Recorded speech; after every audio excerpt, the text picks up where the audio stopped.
Hi guys, and welcome back to Tea Time with Livvy. We've got a little guest on today, and it's Buddy. Say hi, buds. Oh my god, I can't cope with him. So he's going to sit with me while we talk through some things. Today, I want to touch on basically the weekend just gone. Yeah, I've got some serious fucking tea to spill on what the hell went down. It was just the weirdest few days ever. So let me get into it.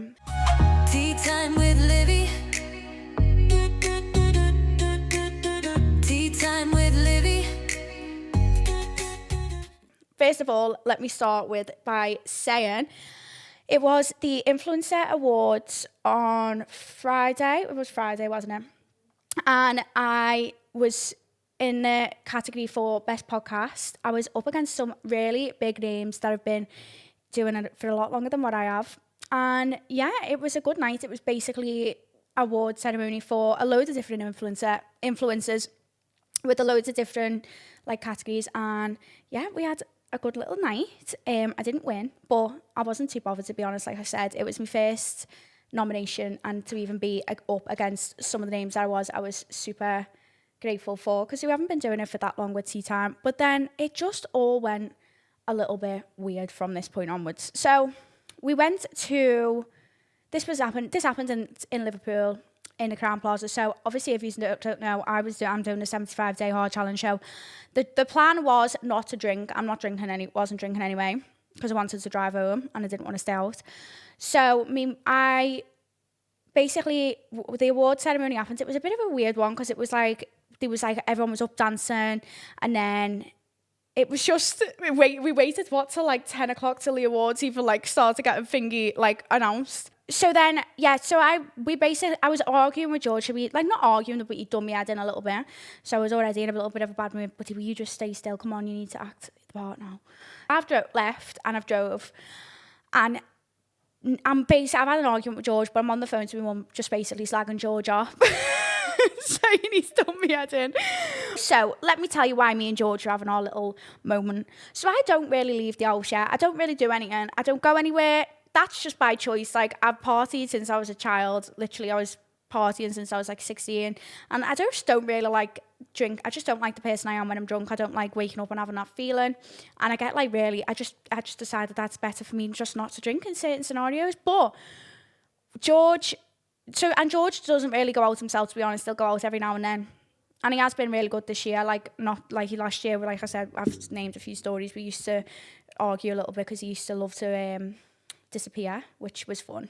Anyway, so basically he knew that I was going to this place. And what is your opinion on this? Because I'm a little bit I do feel like I was slightly in the wrong maybe, but then I also feel like I do have a little bit of a leg to stand on. So when I go out, or when the first time and ever, obviously it was for work, it was work purposes. He knew I weren't drinking, he knew I was going to be home.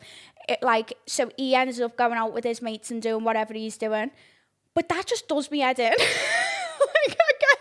I get that, I get that he could, obviously, after I got back and I spoke to him, he was like, obviously you're not in, and my mates are out, I'm not going to sit in.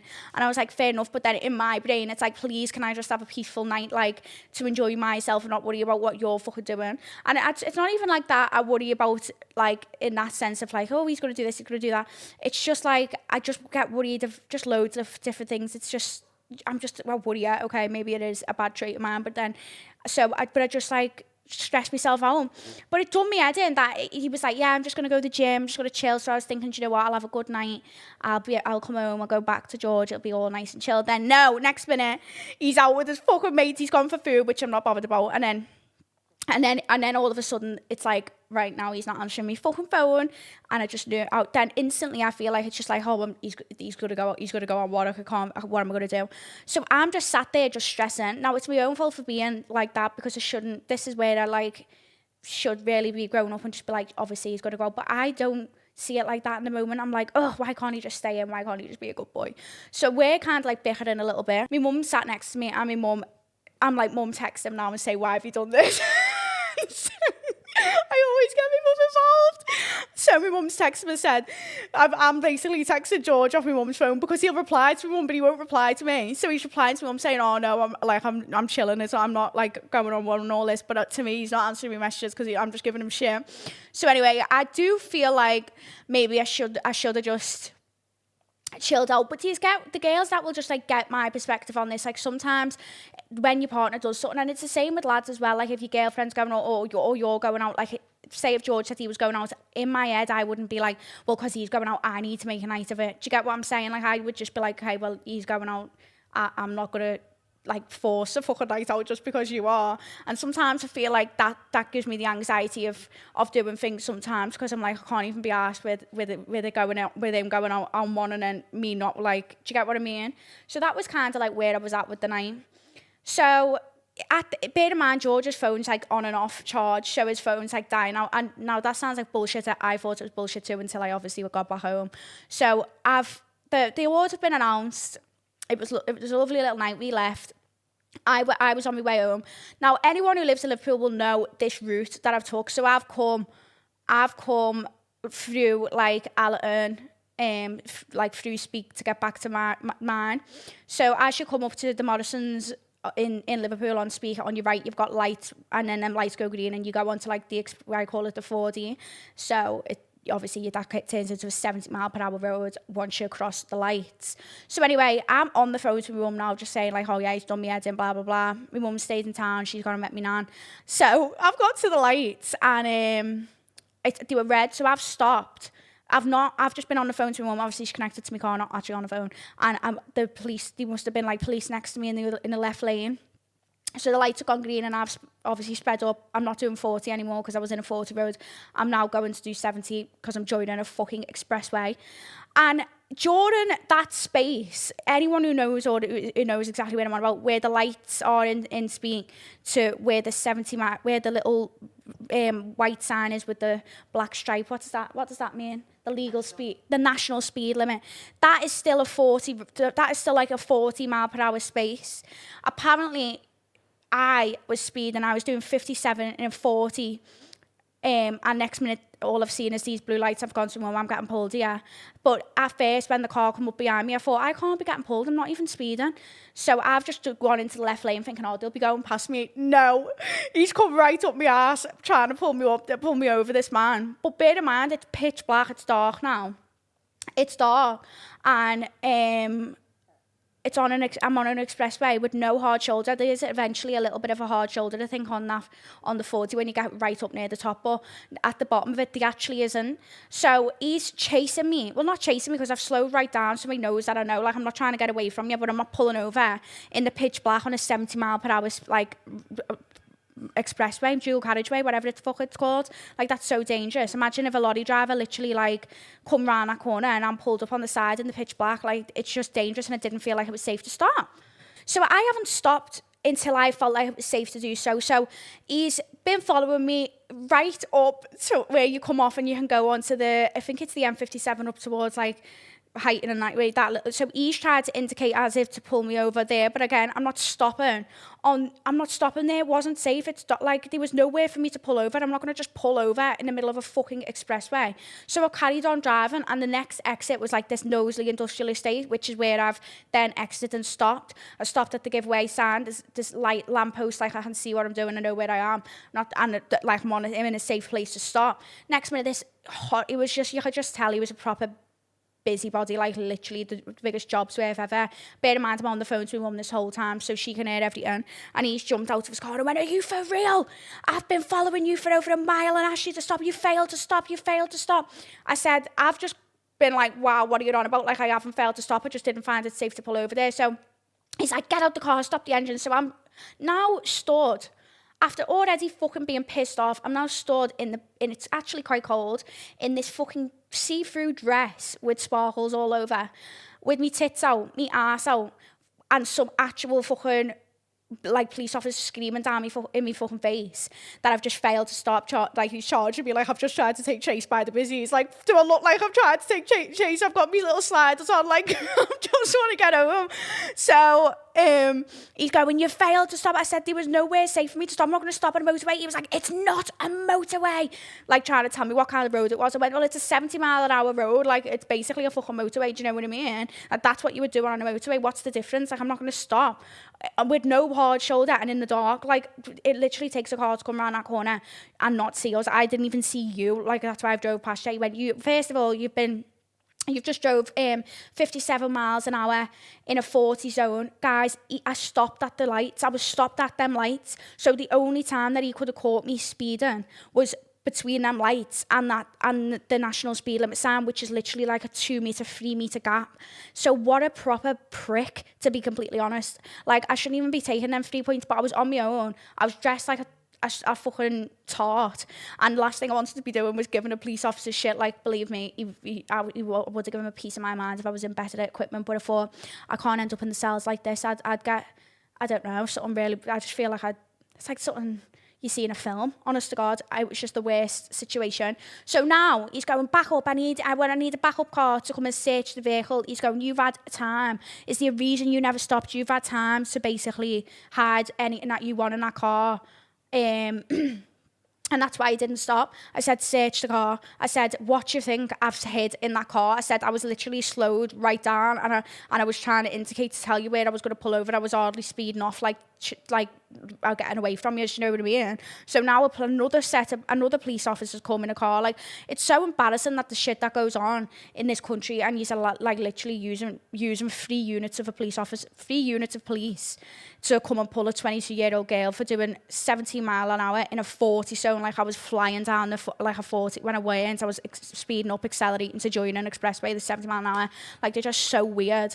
So now they've got a woman officer, God love her, who's had to come all the way from Highton to where we was to search me, because they obviously couldn't touch me because they were men. So now she's had to take me to the other side of the road, and she's like, oh my God, I follow you on TikTok. So now I've got a fucking police officer searching me fucking tits for whatever they think I've hid. She's trying to she's basically like giggling because there wasn't really much that you couldn't see. Do you get what I'm saying? She's like, but she was so lovely, to be honest. She was like, I'm sorry. Like she felt like, I think she felt a little bit uncomfortable, which I would as well, because you could tell her. I got upset as well to the police officer who first pulled me, because he was proper screaming at me like, I literally thought he was going to arrest me. I was like, I'm sorry, I just didn't know where to pull over. Like, I just wanted it to be safe. Do you get what I'm saying? Like, so I feel like she just was just trying to defuse the situation, but she was actually really lovely. And then she was like, no, you're fine, there's nothing there. So they searched me then, but before that, they'd already like swabbed me, done me a drug test for weed and cocaine, and then sat me in the back of the car and breathalyzed me. That came back zero. Obviously, I'm fucking not going to drink drive or drug drive. I'd only been to an event.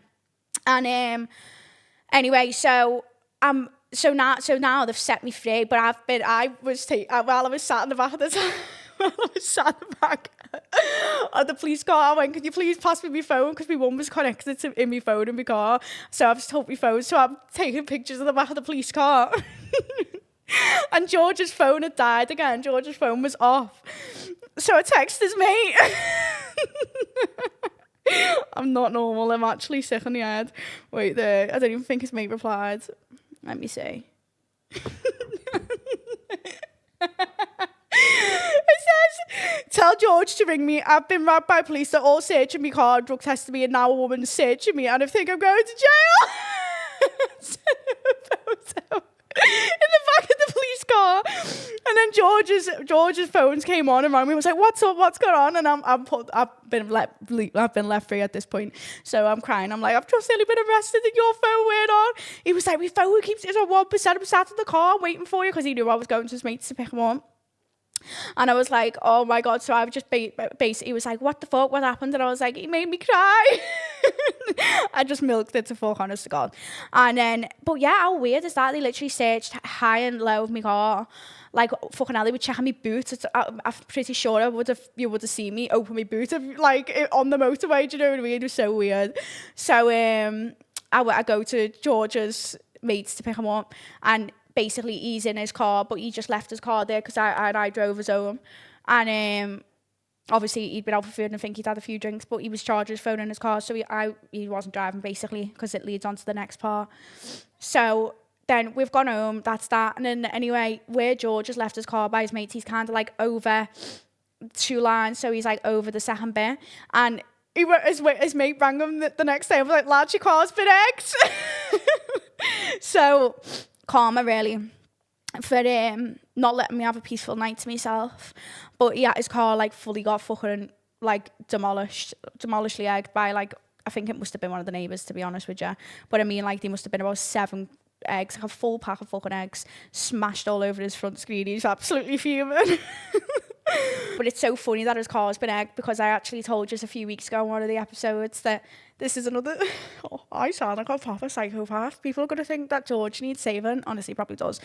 But I mentioned this is another time. I just can't bear, like... Do you know what it is with me? When I say I'm going somewhere, I'm going to be back. I'm going somewhere, I'm going to be back.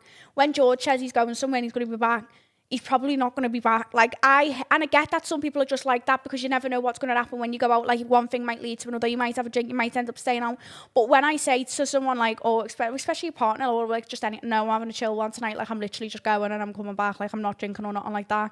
Take it for fucking literal, like I will be back. Whereas with George, because he'll be with his mates, it's a lads thing, and you go out, one thing leads to another, and then you're out. You get what I'm saying? So I instantly just have them fears of when he's saying, "Oh, I'm going out for a scran with my mates," because a scran is just like, oh, where's this going to lead to? You just never know with lads. That's the fucking thing, and it just does me head in. So I remember one time I've actually talked about this. That's a lies as well. Do not lie to me. This is so terrible. Oh my God. I actually don't think I can tell them. I had George on Find My iPhone for like 2.5 years, and you never know. What? Oh, is that normal?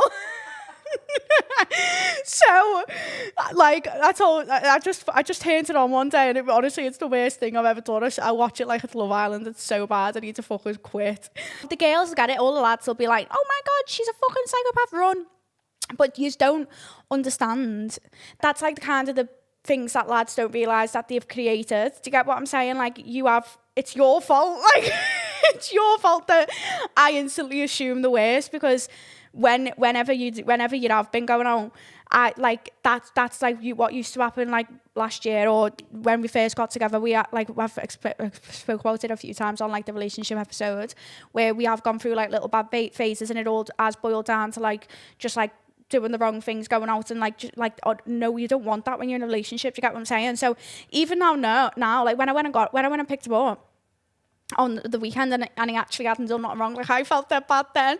But it's like that's just my first thought of like, oh, where's this going to lead to? Do you get what I'm saying? And I've got to worry about them things. And even though they don't see it as like, why, you've not got to worry, but I don't know what way you're going to go. Do you get what I'm saying? So I can't sometimes do get a little bit ahead of myself, but I feel like the girlies will get it of like, when, especially if you're not really like, you don't really go out and like much yourself, whenever I do, like I just wanted a peaceful night. Like I didn't want to have to worry about you. I wanted to enjoy my time. I didn't want to be sit there thinking, oh, what's he doing now? Like, is he getting himself into fucking any trouble? Like, these are the type of the thoughts that go through my head when I didn't want to be having them thoughts. Especially, like I said to them, fair enough if I was going out with my mates and I was going out partying or whatever, but like, you knew that I was going out for work. It was a work thing. Sometimes I have been a bit of a psychopath. I do need to stop that. But then, you know, sometimes you just do instantly socialise, like when they're just like having a little chill, that it's just going to lead to like bad habits coming back and cropping up, and you're just like trying to kind of stress. And I just feel like I had that on the weekend. I had a little bit of a wobble, but I do need to just chill out. Like I can't like cage him up like an animal. Over the weekend, I was literally bombarded with DMs and messages about what hair extensions I wear. And as you know, I'm so pretty. I wear them on a Brazilian weft in shade Ashy Blonde. I'm So Pretty offer a bespoke custom colour match. It's so easy to do. All you have to do is send a picture of your hair over DM from root to tip in natural daylight, and they will colour match you via DM. Or you can go in store. Their store is based in Garston, Liverpool, and they are open Monday to Saturday, 10 a.m. till 5 p.m. And you can get your colour match in store, and they can also fit your hair for you. If you are looking for luxury hair extensions, look no further. I promise you now, I'm So Pretty is where it is at. And you can use my code Livvy10 to knock some money off. So yeah, let me know what you think about that situation. Just get what I'm saying about a peaceful night out. Surely the girls get it. And if you're a boy, fuck off. Another thing that I actually want to touch on, because it does my fucking head in, is it's still a search now. It's Livvy and Lydia McGrath. Livvy and Lydia McGrath. What are you on about for so fucking many months? People have like been, basically Lydia's my friend, been friends with her for years. We were closer a few years ago. We like, obviously life just sometimes gets in the way. You grow, like, we're busy, do you get what I'm saying? Like, fucking hell. And anyway, people come up with their assumptions of like, oh, did this, did that. Like, she'll do like a story time on, I don't know, whatever experience that she's talking about with like past friends, and instantly people like bite the bullet, like, oh my god, this is about Livvy. Like, apparently someone, and then one of the comments was like, please can you do a boxing fight? What? Like, what the actual fuck are you on about? Like, it just makes me laugh. And I think, so I seen Lydia on the weekend for like the first time in a while. We haven't, like I said, I just don't really go anywhere. Like, I feel like when I moved out, I was actually like nesting. I swear to God, like it only has been since I started like this like little 75-day hard challenge that I'm trying to do, that I've actually like been leaving the fucking house, like getting into a routine like that. I don't know, I've kind of mentioned it, that I got into a bit of a bad habit of like not wanting to go anywhere if things weren't done in the house, and like, I don't know, it was just like a bit of a toxic kind of thing, and I'm trying to like get out of that and like be normal, like go want me day. And I've been doing it a lot lately. I've been going, even when my mum and stuff, like when I first moved out, I really like isolated myself a lot for the first good few months of like living alone. So it didn't just apply to like friendships, it applied to everyone, and I did go through that phase, which I admit, but that doesn't mean I want to start having straighteners with people who are like what the fuck are you on about? It's just so bizarre.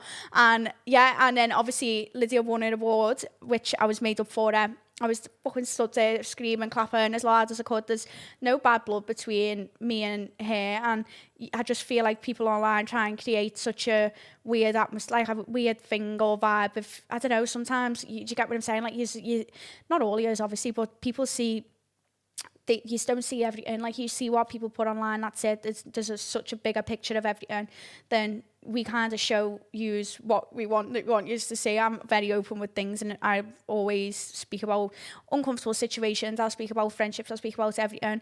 And if there was anything to speak about on that topic, then I'd talk about it. But you know, it was good. It was actually good to see it, and I've seen a few people that I hadn't seen in a while, and it was lovely. But I was rooting for her anyway. I voted for her. She got all my votes when I was doing the thing, when I was voting for it. And yeah, I'll always have time for people online just try and create such a drama that's not there. So please, can we all stop searching Livvy and Lydia drama, because there is none. I'll literally fucking get her on the podcast if you really want. But yeah, another thing that kind of got like on the night that was just a bit like dodgy for me, I don't know, I found it a little bit weird. So I'd never been to it. I've been to events, but I kind of tend to stay away from them. Don't really like them. I mean, not in a horrible way, but they just like, they're a bit like, it's much for me. Do you get what I'm saying? But I mean, I do enjoy going to them sometimes. But this kind of event, I'd never been to something like that before, so I kind of knew what it was going to be like. But as you walked in, there was like interviews, and like these two girls grabbed me, and they were lovely, don't get me wrong, they were so nice, and they were just like doing, like, I don't know, they just asked you kind of questions and stuff like that. And it was I literally just got there, as you can probably tell, there's loads of people there, you feel a little bit like anxious anyway. And then they were like, please, can we do an interview? And like dragged me to the side. I was like, yeah, of course. So I done one of these interviews, and she was asking me like a few questions just about like, how do you feel about being a host in Liverpool, blah, blah, blah, blah. And then she was like, because you're the Runcorn Queen, aren't you? And I just thought, what the fuck was the point in mentioning that? I hope you get what I feel like. I don't know, it was just awkward, and it was so unnecessary. Like, it was like she was trying to like bait me out. And I know for a fact if that interview got posted on TikTok, then the comments would be like laughing about it. And it wasn't like, I don't know, like just, there was no, she didn't need to mention where I lived. It's irrelevant to what the question she was asking me from. And plus, when she was like, how do you feel about being host in Liverpool and about like the girls in Liverpool, obviously I'm a Scouser. I'm made up that it was host in Liverpool. I love seeing every glamorous Scouse pretty to fucking date in there looking the best. I don't need to be like shone upon some sort of Runcorn queen. Like, what the fuck's a Runcorn queen? Not that there's anything wrong. Like, I've literally, but the thing is, I don't think there's anything wrong about where you live. Like, that's why I've always said it. Like, fucking hell, I moved when I was younger. Like, I don't care. I'm glad that I moved in the end. Like, it all happened for a reason. But then, like, the way people just like try and make a point out of it, like, I don't even know who this girl is, and she's interviewing me, calling me a Runcorn queen. Like, what the fuck? No. So yeah, I don't know. That was just like, just get what I mean about that, like, unnecessariness. I just found it a little bit like shady, if I'm completely honest with you. But then when I've watched the other ones that have been posted, like, there was no like little, it was like a bit of a backhanded comment, if you know what I mean. That's how I took it anyway, and I just didn't really like it, and that just kind of like put me in a bit of a, ooh. It's like, this is hosted in Liverpool, and you're not like from there, when I'm literally fucking from Liverpool, and plus I would support every single Scouser over anyone any day. So yeah, that was just a bit of a I don't know if I'd do one of them events again. To be honest, I got called a Runcorn queen. I don't know whether people would expect me and Lydia to start fucking boxing each other in the middle of the room, or George is just doing me head in general. And then I got fucking nearly arrested on my way home. Like, what the actual fuck? Honest God, that can only act. This is why I don't leave the house. This is why I don't leave the fucking house. Honest God. Another thing that I found myself as well is, like, everyone was going out after it, and I was like, no, I want to go. Like, I just knew I wanted to get out of there. I've like built this thing about me being like drunk and like just anything a lot. I just hate the idea of it, and I've given myself like anxiety about it. Like, I genuinely am turning into a granny way too early, and I hate it. But I mean, well, I think it's a good thing, I suppose, because I actually am not, like, I would still be recovering now if I went out on the weekend. Like, I really just suffer badly after things like that. And I don't know, like, when you wake up the next day, especially when it was like a work thing, and like girls that, I don't know, I just was I'd be 10 times worse to anxiety. But it definitely does like bother me, the idea of like getting pissed. As soon as that award thing was done, I was like, come on, let's go. Like, I needed to leave because I knew I would have ended up drinking. Thank fucking God that I never, with that fucking breathalyzer on the way home, I shit myself. I was literally in the back of that police car thinking, I'm going to go to jail. Like, I was so scared. But yeah, so that's kind of like a little update on me weekend that I've just had, and that's probably why you don't really see me leave the fucking house. But yeah, I just wanted to squash a few of them rumours, especially about me and Lydia, because I don't really like that. But obviously I just never have it, I've just not seen it to like kind of like put it to bed. But you know, we speak anyway on like, we speak and stuff over stuff all the time, but I've just not seen it in person. So I was quite laughing when I was fucking when we were laughing our heads off when we seen each other. Like, it's just, I would see she see me mum and it's just so weird how people just try and speculate and put like bad vibes on things. Like, there's not always drama behind anything. Not all the time, unfortunately. Otherwise, it'd be on this fucking podcast and I'd be spilling it to all you. But I just wanted to give you a little debrief. Sometimes it's just nice to put a podcast on and just listen and just laugh and just stories. Not everything has to be like super structured with it. That's what I want to kind of go with. But next week, I've got a very special guest coming on and I cannot wait. So keep an eye out on my stories, because I am going to be looking for some questions and some things that you want us to go over. But I'll keep you updated throughout the week. But yeah, don't drink drive, kids. I mean it.